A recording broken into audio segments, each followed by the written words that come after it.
Let's talk a little Browns now, guys, and some change in messaging between Shedeur Sanders' camp from where the draft process started to where we're at today. As Tyvis pointed out, when this whole process began, Shedeur Sanders was pretty much publicly flirting with the Browns, campaigning to be drafted by the Browns, saying, I only play with Cleveland and Madden, wearing Browns gear, wearing their gloves, wearing their hats.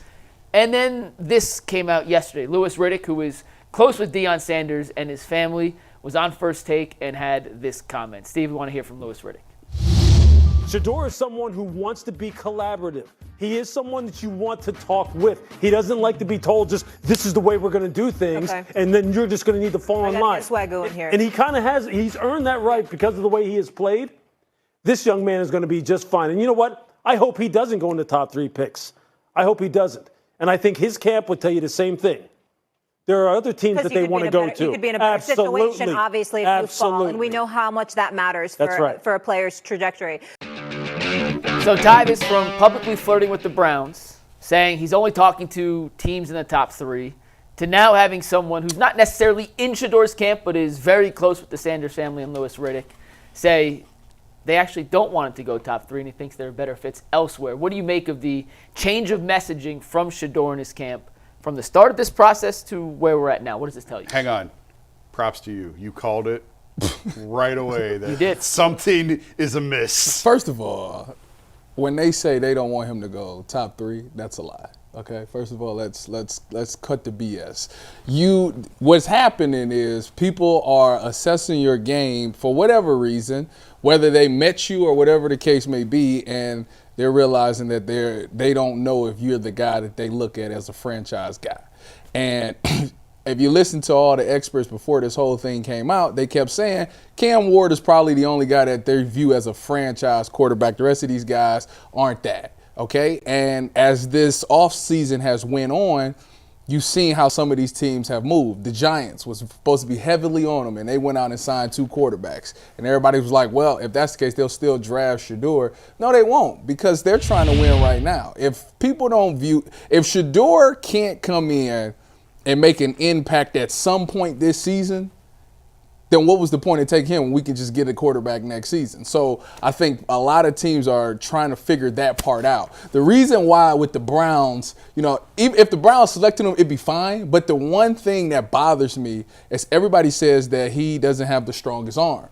And if you think about the AFC North, the quarterback that's been the most successful all have strong arms because of the elements that you play in. Mm-hmm. So when people slot him to a New Orleans, I think that's great because he plays 8 games in a dome and they play in a semi-warm climate. So that would be a good spot for him. I think that when you don't have to deal with the wind and all of those things, you will at some point, but for the majority of your games, you're going to be indoor. So I think that's why people want him to go to 9. But as far as them saying like they don't want him to go top 3, that's baloney. Yes, you do. You want him to go as high as he wants to go number 1. Yeah, exactly. Yeah. That's why when he first started saying what he was saying, I said, you should have been saying this about the Tennessee Titans. You should have been making your case for the Tennessee Titans. That way, even if you didn't get drafted by the Tennessee Titans, people would still be like, oh, okay, you just want to be, you feel like you're the best player in this draft. To where you come out and ultimately say, I want to go to the Cleveland Browns. That's why I was like, that's, like the Titans need a quarterback just as bad as the Browns do, so why would you rather go to the Browns? And I just think that, a lot of the things, what it was he was selling himself to Cleveland so he was going to get the fan base behind him, that the fans would be like, we want Shedeur, which will ultimately try to pressure the Browns into saying, well, we're going to try to get the fans what they want. And I think they just continue to do their evaluation. And for whatever reason, I don't know exactly what the answer is, but for whatever reason, teams are cooling off on him. And you're starting to hear his name just kind of slip a little bit further down in the draft. Now, I still think whoever gets him, ultimately he's going to be a good quarterback. But I think there's some work that needs to be done. And that's what teams are feeling. Jason, what do you make of the mixed messaging? Number 1, I think they knew Cam was going number 1. I think they've known that for a while. So that's why they focused on the Browns. The part that I wonder about is when you say you want to go top 3, you want to go top 3 for the money, you want to go top 3. 100%. Absolutely, you want to go top 3. That's why I keep saying that's baloney. But here's the thing: Rich Paul talks about this a lot in the NBA about fit is so much more important Bingo. over Bingo. where you go Yep. in the draft, because you might get one contract, and I'm talking NBA, but if you wind up in the wrong system, you may not get another. But Correct. if you go to the right team, you can make much more money long term if they use your skills better. So I do, and obviously the teams at the top of the draft, unless there's a weird trade involved, they're not very good. And the teams in the middle to the lower part of the draft are usually pretty good and pretty competent. So I do wonder if there is a thought of you don't want to go top 3 because you don't want to go to a bad team. Jason, that's the Browns would be a perfect fit for him for transitioning from Pat Shurmur to Kevin Stefanski's offense. Let me ask you about this, because I agree with that. So because I've said before, like, I think the thing that Kevin likes in Shedeur is the accuracy, decision making, all the things that he's good toughness. at. Yeah. Like, there are things. So that's what I'm saying. It would have been perfect. Yeah, But the fact that this Travis Hunter thing has come out, like now all of a sudden you don't want to go top 3. That don't. It's not just that. When you look at the 3 I want to get back to teams- the Hunter thing in a minute. Go ahead. The 3 teams at the top of the draft. Tennessee, who's their coach? Brian Callahan. What did he get his most notoriety in the NFL for? Being the son of. Okay, well, I guess that's a good answer. I was going to say for being the OC for Joe Burrow and helping him develop into this superstar level quarterback. You have Kevin Stefanski, whose reputation across the league, fair or not, is that he's a good quarterback whisperer. We could argue the stats, you may disagree, but his reputation across the league is of that. And Brian Daboll, how did he get his head coaching job? For being the guy who helped develop Josh Allen from a project into a franchise quarterback. So the 3 teams at the top of the draft. He got Danny Dimes paid. All have track records, not necessarily at their current stops, but on their coaching resume of getting the most out of quarterbacks. Now, Louis Riddick said what he said. We just played it. Mary Kay caught up with Louis Riddick later after those comments, and he had 2 comments from his conversation with Mary Kay that stood out to me that I think play into what we're talking about as to why or why not Cleveland would be a fit for Shedeur. And once again, before we read these quotes, it is worth reminding you that Louis Riddick played with Deion, is still close with Deion, is out and open about his relationship with Deion and the Sanders family. So this is coming from somebody who is certainly pro-Shedeur. We got 2 quotes here from Louis Riddick. Let's take the first one, Steve, and I'll read this for you guys. He told this to Mary Kay of Cleveland.com. Quote, "In some retrospects, there are other teams that I hope he goes to that I think would be good fits for him. I do feel that way. I do feel like him going to a place like New Orleans or going to a place like Pittsburgh or Las Vegas, I think they would be good fits for him." The question Mary Kay asked that got that response was, why not Cleveland? The other part of the response, Steve, take the next quote, says from Louis Riddick, and I quote, "If I'm playing the odds, this is nothing against Kevin, Andrew, and Bill Musgrave. If my son were coming out of the draft, I wouldn't put Cleveland at the top of the list. But that doesn't mean they can't fit there. It is what it is." That's confusing. End quote from Louis Riddick. Well, I mean, that goes back to what Deion tweeted in 2018 about Cleveland and knew wouldn't want people to go to Cleveland, and then they kind of buried that and hid that and ran from that when it looked like there's a chance he could come here. I think, I've said before, I think they're taking Travis. I think after the fact that this is all coming out almost immediately after Colorado's pro day, the fact that Deion said, I think one of the 2 are going to wind up in Cleveland, I think they know it's probably leaning Travis at this point, and that's why, as the coach, as the Colorado coach, you're thrilled that one of your guys is going number 2. As Shedeur's dad, you're probably a little aggravated that it's not your kid. So I get both sides of that. But I do think that the timing on this is really interesting. Can I see the first quote again from Riddick? Can you pull that back up? He was asked why not Cleveland, basically. And this is So, Tyvis, tell me why New Orleans, Pittsburgh I get. I don't understand why New Orleans or Vegas would be better fits. Is it the Dome? New Orleans with the Dome, and they got Kellen Moore as the new play caller, which some people respect him as a play caller. He's the head coach now. And then with Vegas, you got Pete Carroll. Pete Carroll is fun, got the best out of Russell Wilson. He's going to probably change the culture, and having Shedeur go to that culture, he'll probably thrive. So I think that's the reason. And they're in the Dome, too. And they're in good climate as well. So I'm just fascinated to see. Now going up against Patty Mahomes and Bo Nix and all that. And Herbert, like that. That's a division. You need a guy that's competitive enough to handle that. And he'll have to sit behind Geno Smith, which we'll see how long that train lasts. Anyways, it's like it'd be a good situation where he can sit, learn, and then boom, take it over probably next year. Where Shedeur goes will be the top storyline of this draft. I think. 100%. I think he's going to New Orleans. But they're going to, like, I'm going to say this. Because I take him over Derek Carr. When I'm not saying Shedeur, I'm not comparing Shedeur to Anthony Bennett, okay? I'm not saying he's going to be blessed. But this is what I'm saying. When Bennett went number 1 in that draft, there was talk that he could fall all the way out of the lottery. If he didn't go 1? And then he winds up going 1. Like, nobody knew where Anthony Bennett was going to go. He could go 8, he could go 10, he could go 12, he could fall out of the lottery. And then the Cavs wound up taking him 1, and it blew everybody away, blew everybody's minds, and it turned out to be the worst pick in the history of the NBA, number 1 overall picks. You still there? I'm not saying that's going to be Shedeur, but I'm saying he has that volatility to him in this draft where he could go. At this point, if he went 2, I'd be a little bit surprised, but I wouldn't be shocked. No, I still think this down to 4. It's still 4. It's only 4 names that the Browns can rattle off that it ain't gonna cause a riot. Cam, Shedeur, Travis, Abdul. That's it. It's one of them 4. It has to be one of them 4. I would be surprised if Shedeur's the pick at 2 now. I would. It's got to be one of them 4 names. But if he doesn't go, like, who knows where he falls? Well, he Vegas, could go at 2. He could fall to the teens. The Vegas I don't odds think anything now would surprise me. Have, you know how you can't in Ohio, but you can bet on draft position over under a certain pick. Yeah. The over under for Shedeur now is 8.5. New Orleans picks at 9. In Todd McShay's mock draft this morning, they had the Browns trading up to 15, using 33. That doesn't make any sense to me. To take Shedeur, I'm just giving you different. That doesn't make any sense. In other mock drafts, he's going to 21 at Pittsburgh. In other mock drafts, I've seen him going 27, 28. So you talk about the volatility in Shedeur Sanders. Even guys who do this for a living in mock drafts are by no means a perfect science at all. They're way more often wrong than they are right. Yeah. But it's the only thing we really have to go off of because Tyvis and I at least aren't getting, this high-level intel on which Arizona and what they're thinking. So you have to consider all the things when you're weighing and making these opinions. But I think his range starts from 2 and ends at like 28, 29. The interesting thing will be what if he's the second quarterback off the board. If Dart goes before him, we might be. This thing could get really interesting. It's a high possibility that could happen. That could happen. Yeah. It's a good thing G isn't here, or we'd have to bring out the paddles and stretch him out of here. Why? Because I honestly think it's all about quarterback, right?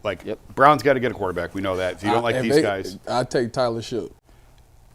I think for the best overall health of the organization for the long-term view, I actually think the best move is to trade down far enough to where you get a future 1 next year so that you have the capability to move around the board. What are you talking about? Trade down from 2? Yeah. But here's the thing. I'm about to turn into G. He said this multiple times. Stop that. It's all about the quarterback. And you have to be in position. If you're not going to get it this year, if you don't like these guys and you're trying to wait, you have to have the capital to be able to move up the board next year. Can I give you a counter on how you could still be in position? Hold on. Can I give you a counter on how you get in that position without having to trade down? Yeah. You start Kenny Pickett. Well, I think Kenny would win you more games than you think. I'm not saying that he's taking them to the playoffs. I think 2. So you saying 3? I think they'd win more games than they won last year with Kenny Pickett. But here's the alternative to that. The only reason I think teams would come up is to get a quarterback. And again, I don't know that there's a second quarterback in this draft worth coming up to get. So I don't think that you can command the same prices that you could maybe in other years where there was a Carson Wentz type that they trade out of. A team can move up, something like that. Mariota that year. So I don't know that because we had this conversation before. I don't know if a team is really moving up to get Travis Hunter. Like, would you trade a future 1 to move up to get a receiver if there's another receiver you can get 7 or 8 picks later that's comparable? And maybe I'm wrong. I don't know if it's a lot of wide receivers like that this year, isn't it? They haven't really. But he's just using it as an example. Just an example. Oh, okay. I don't know that there's a position that because the Falcons did it with Julio Jones. They moved all the way up to get Julio Jones, and the Browns dropped really far to get a future 1. But the Falcons weren't trying to move up to 2. At 2. I think you only go up to 2 if you're trying to get a quarterback, and I don't know if there's another quarterback out here to get. But for the long-term health of the franchise, in terms of trying to find that franchise-type quarterback, I honestly think the best move is probably to trade down. I just don't think it's very likely because they're not going to have a partner that's willing to come up. Let me ask you, when you say trade down, what's the furthest you willing to trade down? Whatever it takes to get me a future 1. See, that to me, because now you're just – it's so much talent. You're still going to get a good player. Yeah, there's holes all over who is your left tackle? DeJuan Jones. Go Bucks. Okay. They're taking a tackle at 33 if they don't take a. I'm just saying there are significant questions all across on both sides of the ball. So that however low you have to go, because I don't think you have to drop to 21. This is what you know what I mean. This is what I'll tell you as a defensive back. This is a great quote that I've heard from a friend of mine. He used this and it's been stuck in my head because he's 100% correct. When it comes to whether or not you should draft for offensive lineman or a skill position, you always pick the skill position, because as a defensive back, I've never missed nights of sleep worrying about how we going to get past this left tackle. But I've stayed up trying to figure out how we going to stop this wide receiver. Yeah. So that's you fair. Always go with the skill player. So therefore, in this situation, I'm not comfortable just giving out a talented guy like Travis Hunter for Will Campbell. I have a limit on where I trade down to. I think like out of the top 10, I'm not going past the top 10 because there is such a lack of talent, young talent on this roster. Yeah. And I understand 100% the point you're trying to make, Jason. But at some point, you have to accumulate blue chip type players. Absolutely. And if the Browns feel there are 6 blue chip prospects in this draft, then I'm not trading back behind 6. If they feel there's 8, whatever the number the Browns feel there are blue legit. Chip. It's probably and if I say it's 4. If they say the number's 3, chip 5. Then I'm not trading back. If that's the number 5 tie, I'm not going to 6. I got 5 blue chip. I need to get a blue chip guy. When you have the number 2 pick in the draft, unless you're taking a quarterback that you're slightly reaching on and you feel that guy is the tier below blue chip, then fine, whatever. Other than that, if you're picking second, you have to come away with a guy you think can be a legitimate blue chip guy, and I think we have the same 5. 5. Cam, Travis, Abdul, Mason Graham. And Genty. And maybe Tyler Warren. So Shedeur is off that list. Shedeur's not in that he's blue not chip a blue chip. conversation. No. If he was, he would be the number 2 pick. I'm not arguing. I'm just pointing it out. Well, my whole point on this big topic, to bring it back. Those 5 names, if they don't do with Tyler Warren, those 6. If those 6 don't do well in NF, I'd be shocked. So my point with this whole big thing, we're gonna get to a Travis Hunter DB breakdown with Coach Tyvis next, which I'm thrilled to see. The messaging changed from Shedeur, from going from draft me Cleveland, which Tyvis correctly pointed out from the get-go was fishy. And kudos to you, Tyvis, for spotting it, because I wouldn't have noticed it. To now where he is, people in his camp telling Louis Riddick, yeah, we actually don't want to go top 3, we want to go to a better spot. Positional fit is more important, and team and organizational fit is more important than where you get drafted. But the change in messaging to me tells me the NFL, not us, we're stupid. Jason, Tyvis, we are all in the stupid conversation when it comes to these evaluations. NFL teams don't view Shedeur as a blue chip prospect, because if he was, there's no conversation he's going top 3. Correct. It's not us.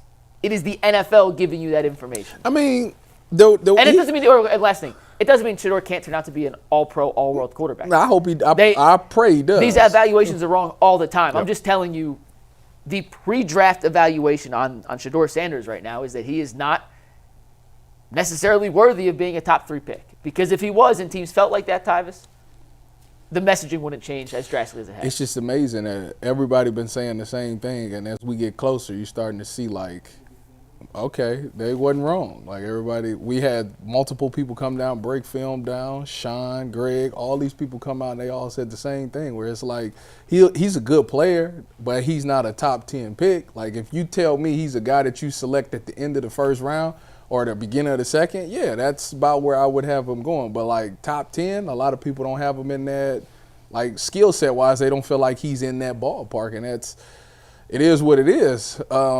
Unless you get a team, he can fall. Maybe he can get the Michael Penix type thing, where a team just kind of takes him, where it's just shocking. Like, why did you take him? And it could be the Vegas. Vegas could do that. It could be Vegas. They'd be like, why y'all just signed Geno Smith? Why are you taking Shedeur? Like, he could fall into that same situation. I'm still stuck on the top 3 versus best fit, because I'm thinking about Lamar Jackson. If the Browns took Lamar Jackson first overall, would he have been where he is with today? Hugh Jackson as the coach? No. Would he have made the money that he's made? No. But he went to a spot that was really smart, and how they used him and how they brought him along. Mm-hmm.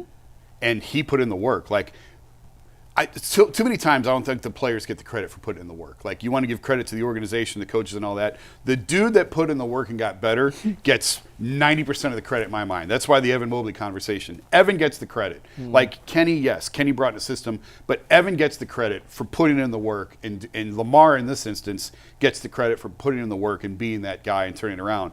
But if Lamar Jackson goes #1 overall to the Browns, I don't think he has anywhere near the career that he's had in Baltimore. So I do think fit is more important than going top 3.